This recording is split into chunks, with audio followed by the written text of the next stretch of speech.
High blood pressure বা উচ্চ রক্তচাপ প্রত্যেকটি ফ্যামিলিতে কারো না কারো রয়েছে। প্রেশার পড়ে যাচ্ছে বা খুব বেশি বেড়ে যাচ্ছে, আর যাদের এই রোগ হয় তাদের মৃত্যুকাল অবধি প্রেশারের ওষুধ খেয়ে যেতেই হয়।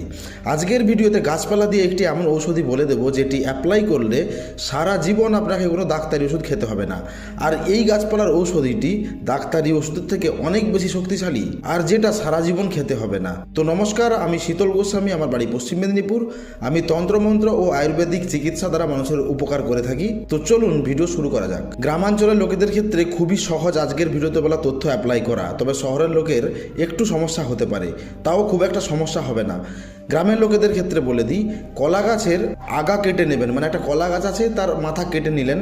এবার কলা গাছের মাঝখানে যেটা আমরা রান্না করে খাই, কলা মাজা, কলা থোড় কি বলেন যাই বলেন, কলা গাছের মাঝখানে যে শাঁসটা আমরা রান্না করে খাই, ওই কলা গাছের মাথা ছেঁটে ওই জায়গাটা চামচ বা অন্য কিছু দিয়ে কুড়িয়ে গোল করে একটি গর্ত করে নেবেন, পলিথিন বেঁধে দেবেন, আর করবেন সন্ধ্যের সময়।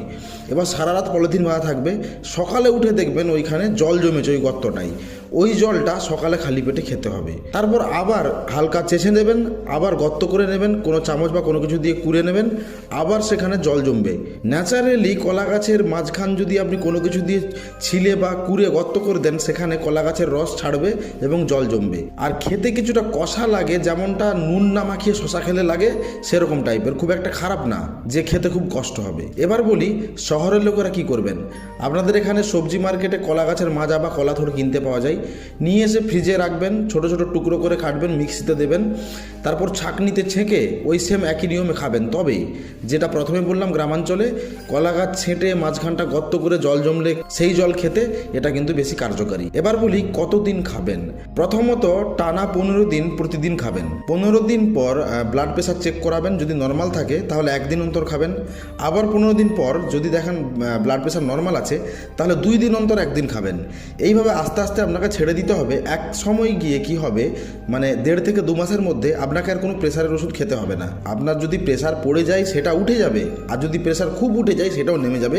মোট কথা মাঝামাঝি হয়ে যাবে। আজকের ভিডিওতে বলা তথ্য যদি আপনার ভালো লেগে থাকে লাইক করে যাবেন। এই তথ্য আপনার বন্ধু এবং আত্মীয় স্বজনকে জানার জন্য শেয়ার করতে পারেন। আমার সাথে যোগাযোগ করার জন্য ডিসপ্লেতে দেওয়া নাম্বারে হোয়াটসঅ্যাপ করতে পারেন। তো দেখা হচ্ছে আগামী পর্বে, ততক্ষণ পর্যন্ত ভালো থাকবেন। ধন্যবাদ।